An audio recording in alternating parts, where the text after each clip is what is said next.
Hi students, welcome to IAS Academy. So, video நம்ம இந்த என்ன பார்க்க போறோம்னா group 2 மெயின்ஸ்க்கான லாஜிக்கல் ரீசனிங்க்கு நம்ம டெய்லி வீடியோஸ் பார்த்துட்டு இருக்கோம். அந்த வகையில ஒரு டாபிக்க அது முக்கியமான டாபிக்க நம்ம இந்த ஒரு வீடியோ கம்ப்ளீட் பண்ணிடலாம். ஓகேவா? மொத்தமா group 2 மெயின்ஸ்ல லாஜிக்கல் ரீசனிங் பொறுத்த வரைக்கும் 27 டாபிக் 40 கேள்வி. ஓகேவா? ஒரு டாபிக்ல இருந்து கண்டிப்பா ஒரு கேள்வி அல்லது ரெண்டு கேள்வி கண்டிப்பா வரும். ஆனா இந்த வீடியோல நம்ம பார்க்க போற டாபிக்ல இருந்து 2 அல்லது 3 கேள்வி கூட வரும். ஓகேவா? ஏன்னா இப்போ நம்ம பார்க்க போற டாபிக் பிலிம்ஸ்க்கு யூஸ் ஆகும், மெயின்ஸ்க்கு யூஸ் ஆகும். அந்த மாதிரி ரொம்ப முக்கியமான டாபிக் தான் பார்க்க போறோம். சரிங்களா? இப்போ குரூப் 1 பிலிம்ஸ் எழுத போறவங்க, குரூப் 2 பிலிம்ஸ் எழுத போறவங்க, குரூப் மெயின்ஸ்க்கு படிக்கிறவங்க எல்லாருமே இந்த வீடியோ தாராளமா பார்க்கலாம். ஓகேவா? டாபிக் பேர் பாத்தீங்கன்னா கோடிங் டிகோடிங். டாபிக் பேர் என்னன்னா கோடிங் டிகோடிங். தமிழ்ல சொல்லணும்னா குறியீடு மறுகுறியீடுன்னு சொல்லுவாங்க. ஓகேவா? Coding decoding. அவங்க ஒரு கோட் கொடுத்திருப்பாங்க, அதை டிகோட் பண்ணி நம்ம ஆன்சர் பண்ணணும். அந்த லாஜிக்கை இங்க அப்ளை பண்ணி நம்ம ஆன்சர் பண்ணணும். ஓகேவா? இந்த கோடிங் டிகோடிங் அப்படிங்கறத முக்கியமா ஒரு 3 டைப்ல கேள்வி கேட்பாங்க. முதல் டைப் என்னன்னா லெட்டர்ஸ் மட்டும் யூஸ் பண்ணி கேட்பாங்க. ஓகேவா? ரெண்டாவது டைப் வந்து பாத்தீங்கன்னா வேர்டு மட்டும் பேஸ் பண்ணி கேட்பாங்க. மூணாவது டைப் சென்டென்ஸ் பேஸ் பண்ணி கேட்பாங்க. சரிங்களா? ஃபர்ஸ்ட் என்னது லெட்டர் பேஸ் பண்ணி கேட்பாங்க, ரெண்டாவது என்னது வேர்ட் பேஸ் பண்ணி கேட்பாங்க, மூணாவது என்னது சென்டென்ஸ் பேஸ் பண்ணி கேட்பாங்க. அந்த மூணுத்துல எதை கேட்டாலும் நம்ம அடிக்கணும். ஓகேவா? டிஎன்பிஎஸ்சி வரலாற்றுல லெட்டரும் வேர்டும் பேஸ் பண்ணி தான் கேட்டிருக்காங்க. சென்டென்ஸ் யூஸ் பண்ணி இதுவரையும் கேட்டதே இல்ல. ஆனா மெயின்ஸ்ல முத இந்த டாபிக் வச்சிருக்காங்க. அப்ப மெயின்ஸ்ல கேட்கறதுனால மேபி சென்டென்ஸ் யூஸ் பண்ணியும் கேட்கலாம். அதனால இந்த 3 டைப்பே நம்ம ஸ்ட்ராங்கா இருக்கணும். இந்த வீடியோல இந்த 3 டைப்பையுமே நான் வேற ஆணிவரா சொல்லி கொடுத்துறேன். இதை தெரிஞ்சுக்கணும்னா நீங்க வேற ஒண்ணுமே பண்ண தேவையில்ல. ஜஸ்ட் இந்த வீடியோவை மட்டும் ஸ்கிப் பண்ணாம ஃபுல்லா பார்த்தா போதும். ஓகேவா? அதே மாதிரி வீடியோ லைக் பண்ணுங்க, கமெண்ட் பண்ணுங்க, எல்லாத்துக்கும் ஷேர் பண்ணுங்க, மறக்காம சப்ஸ்கிரைப் பண்ணி வச்சுக்கோங்க. புரியுதா? சேம் டைம் குரூப் 2 மெயின்ஸ்க்கு லாஜிக்கல் ரீசனிங்க்கு மட்டும் ஒரு அந்த கோர்ஸ் போட்டு கவர் ஆகுற மாதிரி ஒரு நியூ பேட்ச் வந்து பாத்தீங்கன்னா நம்ம ஸ்டார்ட் பண்ண போறோம். என்னைக்கு அப்படின்னா ஜூலை 15. ஓகேவா? ஜூலை 15ஆம் தேதி ஒரு நியூ பேட்ச் ஆரம்பிக்கிறோம். ஜூலை 15 என்ன அன்னைக்கு தான் கர்ம வீரர் காமராஜரோட பிறந்தநாள், கல்வி வளர்ச்சி நாளதான் கொண்டாடுறாங்க. அதனால ஒரு சென்டிமெண்டலா ஜூலை 15 வச்சிருக்கோம். ஜூலை 15 குரூப் 2 மெயின்ஸ்ல இருக்கக்கூடிய இந்த லாஜிக்கல் ரீசனிங் பார்ட் இருக்குல்ல, அதுக்கான பேட்ச் வந்து நம்ம ஆரம்பிக்கிறோம். ஓகேவா? இதுக்கான ஃபீஸ் டீடைல், கோர்ஸ் எப்படி இருக்கும் எல்லாமே நம்ம வரப்போற நாட்கள்ல சொல்றோம். ஓகே? ஆனா ஜூலை 15 நம்ம நியூ பேட்ச் ஆரம்பிக்கிறோம். ரைட்டா? அதே மாதிரி குரூப் 2 பிலிம்ஸ்க்கு நம்ம அகாடமி ஆல்ரெடி அட்மிஷன் போயிட்டு விருப்பம் தான் ஜாயின் பண்ணிக்கோங்க. ஆன்லைன் டெஸ்ட் போட்டுருக்கோம். ஃபீஸ் வந்து 499 தான். ஓகே? 499 பே பண்ணலாம் நினைக்கிறேன். இவ்வளவுதான் ஃபீஸ். இதனால என்னென்ன கொடுக்குறோம்? மொத்தம் 30 டெஸ்ட் கொடுக்குறோம். ஒரு டெஸ்ட்லயுமே எக்ஸாம் பாயிண்ட்ல 200 கேள்வி கவர் ஆகும். மொத்தமா 6000க்கும் மேற்பட்ட கேள்விகள் கவர் ஆகும். டெஸ்ட்ல வரக்கூடிய மேக்ஸ் கேள்விகளுக்கு எக்ஸ்பிளனேஷன் நம்ம வீடியோவா கொடுத்துருவோம். ஓகேவா?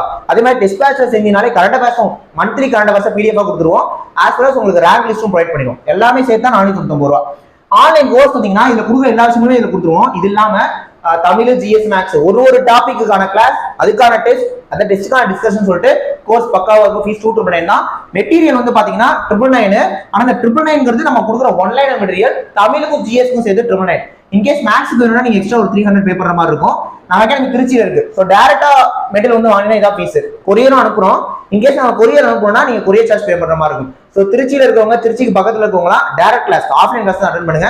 ஏன்னா ஆஃப்லைன்ல கிளாஸ் போயிட்டு இருக்கு. ஸோ கிளாஸ் வந்தீங்கன்னா கண்டிப்பா உங்களுக்கு யூஸ்ஃபுல்லா இருக்கும். ஸோ உங்களுக்கு என்ன டீடைல் வேணாலும் ஸ்கிரீன்ல தெரியல இந்த நம்பர் 7708197281 இந்த நம்பர் கான்டாக்ட் பண்ணி நீங்க டீடைல் கேட்கலாம். இப்போ வாங்க நம்ம வீடியோக்குள்ள போயிடலாம். ரைட்?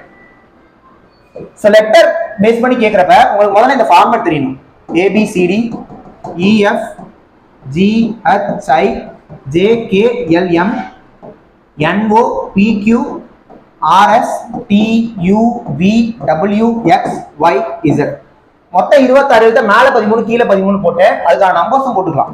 3 4 5 6 7 8 9 10 11 12 13 14 15 16 17 18 19 20 21 22 23 24 25 26. ஏன்னா லெட்டர் பேஸ் பண்ணி கேட்கிறப்ப இந்த லாஜிக்ல தான் கேட்பாங்க. இப்போ உதாரணத்துக்கு A என்பது B என்று அழைக்கப்பட்டால், E என்பது F என அழைக்கப்பட்டால், I என்பது எவ்வாறு அழைக்கப்படும்? அடுத்த எழுத்த போட்டிருக்காங்க. அப்ப ஐக்கு அடுத்த எழுத்துனா J நீங்களே ஆன்சர் போட்டுருங்க. இது ஈஸி தான். A is quoted as B, E is quoted as F, then what is the code for I? அப்ப ஐக்கான கோட் என்ன வரும்? J வரும். ஏன்? ஏன்னா அடுத்த எழுத்து அப்படியே போட்டிருக்காங்க. அப்ப ஐக்கான கோட் என்ன வரும்? J வரும். ஓகே, இது நீங்க போட்டுருவீங்க. ஆனா இப்ப இதை பாருங்க. ஏன்றது Z என குறிக்கப்பட்டால், D என்பது W என குறிக்கப்பட்டால், இப்ப இத மறைச்சிருங்க. இப்ப மட்டும் இந்த கேள்வியை பாருங்க. ஏங்கிறது Z, Dங்கிறது Wனா Gன்றது என்ன வரும்? இப்ப ஏன்றது Z, அப்ப ஃபர்ஸ்ட் எழுத்து கடைசி எழுத்து, அப்ப Dன்றது கடைசில இருந்து 4வதா இருக்கு, அப்ப Gன்றது கடைசில இருந்து 7வது. இப்படிலாம் எண்ணணும். இப்படிலாம் எண்ணணும். கரெக்டா? இது இல்லைன்னா ஏன்னா நான் திரும்ப அதான் சொல்லிட்டே இருக்கேன். இந்த குரூப் 2 மெயின்ஸ் கேட்கக்கூடிய லாஜிக்கல் ரீசனிங் 40 கேள்விக்கான ஆன்சர் எல்லாருக்குமே தெரியும். ஆனா அந்த 40 கேள்விக்கான ஆன்சரை எவ்வளவு டைம்ல போடுறவங்க தான் அங்க விஷயம். அப்ப இப்ப ஜிக்கு நேரம் என்னங்க வரும்? டி தானே வரும். அதான் ஆன்சர் முடிஞ்சு. புரியுதா? ஏன்னா ஏ இசட் டி டபிள்யூ, அப்ப ஜி என்னவா இருக்கும்? டி அங்க இருக்கு, முடிஞ்சு போச்சு. ஓகேவா? அப்ப இந்த ஃபார்மேட் உங்களுக்கு கண்டிப்பா தெரியணும். ஸோ அடுத்த எழுத்து இப்படி தலைகீழா இருக்க எழுத்து, தலைகீழா இருக்க நம்பரை வச்சு கூட லாஜிக் கேட்பாங்க. இப்போ உதாரணத்துக்கு இதை பாருங்களேன், இதை பாருங்க. ஈக்கான கோடு 484. ஓகேவா? அதே மாதிரி எஸ்ஸுக்கான கோடு 64. அப்ப ஏக்கான கோடு என்ன வரும்னு கேட்பாங்க. புரியுதா? இ வந்து 484, எஸ் வந்து 64, அப்ப ஏ என்ன வரும்னு கேட்கறாங்க. ரைட். இப்ப இ என்ன இருக்கு? 5 இருக்கு. 5க்கும் 484 ஏதாவது சம்பந்தம் இருக்கா? ஒரு சம்பந்தமும் இல்ல. ஓகே, இப்ப வேற என்னவா இருக்கும்? என்னவா இருக்கும் யோசிக்கிறப்ப இந்த 484க்கும் 64க்கும் காமனா ஏதாவது ஒரு விஷயம் இருக்கான்னு பாருங்க. இருக்கு. என்னது? ரெண்டுமே ஸ்கொயர் நம்பர், ரெண்டுமே ஒரு பர்ஃபெக்ட் ஸ்கொயர், ரெண்டுமே ஒரு முழு வர்க்க எண். ஓகே, இது பாத்தீங்கன்னா 22ஓட ஸ்கொயர், இது பாத்தீங்கன்னா 8ஓட ஸ்கொயர். ஓகேவா? அப்ப ஈன்றது 5. இப்ப ஈக்கும் 22 சம்பந்தம் இருக்கா? இருக்கு. என்னது? தலைகீழா இருக்க நம்பர். அப்ப ஒரு எழுத்துக்கு தலைகீழா இருக்க நம்பரை ஸ்கொயர் பண்ணிருக்காங்க.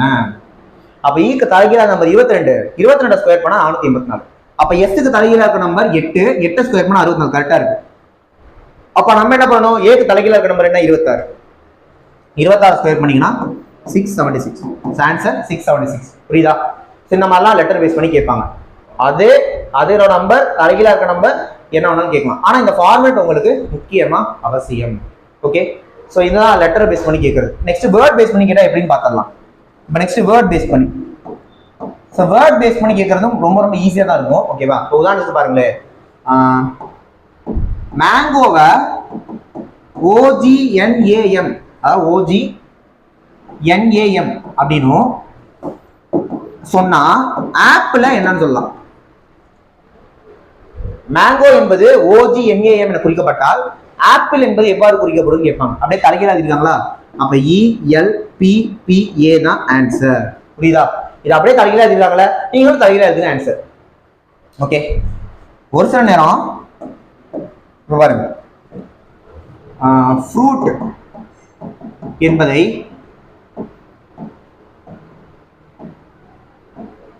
GSVJU என குறிப்பிட்டால் வெஜிடபிள் என்பதை எவ்வாறு குறிப்பிடலாம் அப்படின்னு கேட்பாங்க. ஃப்ரூட்டை GSVJU சொல்லிட்டு வெஜிடபிள் என்னன்னு கேட்கறாங்க. அப்படியே அடுத்தடுத்து எழுதியிருக்காங்க. F கருத்து G, R கருத்து S, U கருத்து B, I கருத்து J, T கருத்து U. அப்ப அப்படியே நீங்க தலையில அடுத்த எழுத்து எழுதுனா ஆன்சர். அப்ப V கருத்து என்ன வரும்? W. E அப்புறம் என்ன வரும்? F. G அப்புறம் என்ன வரும்? H. E அப்புறம் என்ன வரும்? F. T அப்புறம் U, A அப்புறம் B, B அப்புறம் C, L அப்புறம் M, E அப்புறம் F. அப்ப WFH, FU, BCMF தான் ஆன்சர். ஓகேவா? இந்த மாதிரி வேர்ட்ஸ்ல அப்படியே தலைகீழா கேட்கறது, அடுத்த எழுத்து கேட்கறது, முன்னாடி எழுத்து கேட்கறது, அடுத்தடுத்து முன்னாடி எழுத்து ஆல்டர்னேட்டா கேட்கறது, இந்த மாதிரிலாம் கேட்பாங்க. புரியுதா? இந்த மாதிரிலாம் கேட்பாங்க. இதை தாண்டி அந்த வவல் கான்சனன்ட் வேல்யூ வச்சும் கேட்பாங்க. இப்ப இதை பாருங்க, ஃப்ரூட்கான மதிப்பு எவ்வளவுனா 10 ரூபாயும். ஓகேவா? வெஜிடபிள்கான மதிப்பு 20 ரூபாயும். சேருக்கான மதிப்பு 10 ரூபாயும். ஓகேவா? அப்ப மேங்கோக்கான மதிப்பு என்ன? ஓகேவா? மேங்கோக்கான மதிப்பு என்ன அப்படின்னு கேட்கறாங்க. இதுல பாத்தீங்கன்னா தெரியும், இதுல 10 இருக்கு, இதுல 20 இருக்கு, இதுல 10 இருக்கு. இதுல மொத்தம் எத்தனை பபல் இருக்குன்னு பாருங்க. UI ரெண்டுமே பபல், 2 பபலுக்கு 10 ரூபா. இதுல எத்தனை பபல் இருக்குன்னு பாருங்க. 1 2 3 4, 4 பபல், 4 பபலுக்கு 20 ரூபா. அப்போ ஒரு பபலுக்கு 5 ரூபா கொடுக்குறாங்கன்னு அர்த்தம். இதுல பாருங்க, இதுலயும் 2 பபல் 10 ரூபா. அப்ப இதுலயும் 2 பபல் தான் இருக்கு. AO, அப்ப 10 ரூபா தான் ஆன்சர். இந்த மாதிரி வவல் கான்சனன்ட் வச்சு கேட்பாங்க. ஸோ வேர்ட் பொறுத்தவரைக்கும் இந்த மாதிரிலாம் தான் கேட்பாங்க. ஓகேவா? ஸோ லெட்டர் பார்த்தாச்சு, வேர்டு பார்த்தாச்சு. Next sentence. ஸோ சென்டென்ஸ் பொறுத்த வரைக்கும் ரொம்ப ரொம்ப ஈஸியா தான் இருக்கும். ரொம்ப ஈஸி இது. ஓகேவா? உதாரணத்துக்கு ஒரு கேள்வி பாருங்க.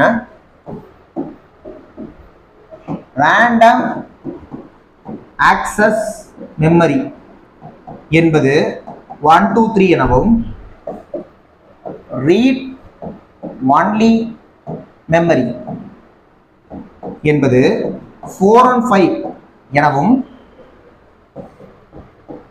ரீட் த புக் என்பது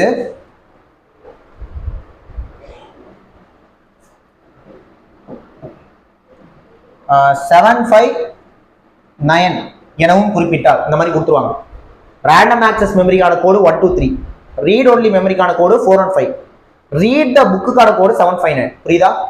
random access memory is coded as 1 2 3, read only memory is coded as 4 and 5, read the book is coded as 759. இப்படி கொடுத்துட்டு ஏதாவது ஒன்று கேட்பாங்க நம்மள்ட்ட. உதாரணத்துக்கு மெமரிக்கான கோடு என்ன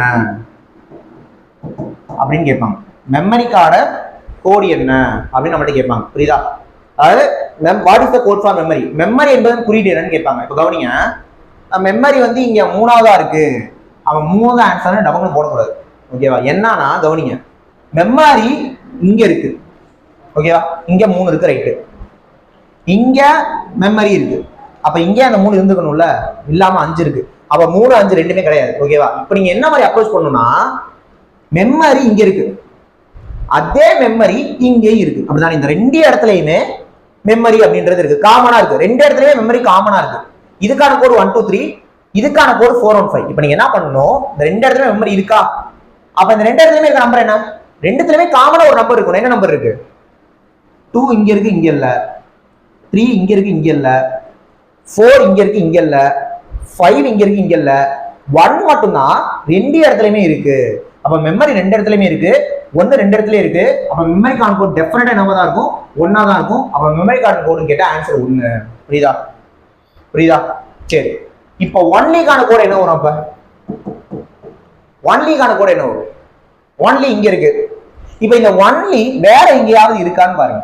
ஒன்லி வேற எங்கேயாவது இருக்கான்னு பாருங்க. எங்கேயுமே இல்லை, ஒன்லி இங்க மட்டும்தான் இருக்கு. ஓகே, அப்ப இந்த 4 and 5ல இங்க மட்டும் என்ன நம்பர் இருக்கு? அதானே கான்செப்ட். ஒன்லி இங்க மட்டும் இருக்கு, அப்ப இங்க மட்டும் இருக்க நம்பர் என்ன? 1 அங்க போயிருச்சு, 5 இங்க வந்துருச்சு, 4 தான் இங்க மட்டுமே இருக்கு. ஒன்லிங்கிறது இங்க மட்டுமே இருக்கு, 4ங்கிறது இங்க மட்டுமே இருக்கு. அப்ப ஒன்லிக்கான கோடு என்னது? 4. ஒன்லிக்கான கோடு 4. இப்ப ரீடு கேக்குறாங்கன்னு வச்சுக்கோ, ரீடு 2 இடத்துலயுமே இருக்கு. அப்ப 2 இடத்துலயுமே இருக்க நம்பர் என்ன? 5. அப்ப ரீடுக்கான கோடு தான் 5ன்னு அர்த்தம். ஒருவேளை புக்குக்கான கோடு கேட்கறாங்கன்னு வச்சுக்கோ, புக்குக்கான கோடு. புரியுதா? புக்குக்கான கோடு. புக் எங்க இருக்கு? இங்க இருக்கு, இங்க மட்டும்தான் இருக்கு, வேற எங்கேயுமே போல. ஓகேவா? புக் இங்க மட்டும்தான் இருக்கு. இப்ப அத இந்த ரீட் த புக்கு தான் 759. அப்ப புக்குக்கான கோடு இந்த 7 5 9 ஏதோ ஒண்ணுதான், புக் இங்க மட்டும்தான் இருக்கு. அப்ப இந்த 759ல இங்க மட்டும் இருக்க நம்பர் என்ன? என்ன? 5 இங்க போயிருச்சு, 7 9 ரெண்டுமே இங்க மட்டும்தான் இருக்கு. புரியுதா? புக் இங்க மட்டும்தான் இருக்கு, 7 9 ரெண்டுமே இங்கதான் இருக்கு, ரெண்டுமே இங்க மட்டும்தான் இருக்கு. அப்ப புக்குக்கான கோடு 7ம் வரலாம், 9ம் வரலாம், 7 or 9 அப்படின்னு ஆன்சர் பண்ணும். ஈஸி தான். புரியுதா? அப்ப காமனா இருக்கிறதுக்கு காமனா இருக்கிறது, ஒன்னே ஒன்று அது மட்டும் இருக்கிறது, முடிஞ்சு. ஈஸி தான். ஓகே, ஸோ நம்ம இந்த கோடிங் டிகோடிங்ல லெட்டரு, வேர்டு, சென்டென்ஸ் எப்படி கேட்டாலும் சொல்லி கொடுத்துட்டோம். ஓகே, இப்போ நம்மளோட லாஜிக்கல் ரீசனிங் கோர்ஸ் நீங்க வந்தீங்கன்னா இதவே நான் இப்போ நான் சொல்லி கொடுத்ததே ஒரு 3-4 வீடியோவா இன்னும் டெப்தா இறங்கி சொல்லி கொடுப்போம். ஓகேவா? ஸோ அதனால கிளாஸஸ் ஜூலை 15 குரூப் 2 மெயின்ஸுக்கு லாஜிக்கல் ரீசனிங்க்கு நம்ம ஆரம்பிக்கிறோம். ஓகே, ஸோ ஜாயின் பண்ணுறவங்க கண்டிப்பாக பண்ணிக்கலாம். சரிங்களா? ஸோ ஃபீஸ் டீடைல் இதான் ஸ்டார்டிங்லேயே சொல்லியிருப்பேன். இல்லை சாரி, இப்போ பார்க்குற ஃபீஸ் டீடைல் குரூப் 2 ப்ரிலிம்ஸுக்கு. ஓகேவா? குரூப் 2 ப்ரிலிம்ஸுக்கு நம்ம இப்போ கொண்டு போயிட்டு இருக்கோம். ஆன்லைன் டெஸ்ட் வந்தால் 999 ரூபா, ஆன்லைன் கோர்ஸ் வந்தால் 299. மெட்டீரியல் தமிழுக்கும் ஜிஎஸ்க்கும் மட்டும் தான் 999 வரும். மேக்ஸுக்கு நீங்கள் எக்ஸ்ட்ரா 3 பண்ணுற மாதிரி இருக்கும். குரூப் 2க்கு ஆஃப்லைன்லேயே கிளாஸ் போயிட்டு இருக்கு. ஸோ ஜாயின் பண்ணுறவங்க இந்த மாதிரி கான்டெக்ட் ஜாயின் பண்ணிக்கலாம். நெக்ஸ்ட் ஒரு முக்கியமான வீடியோவில் பார்க்கலாம். தேங்க்யூ.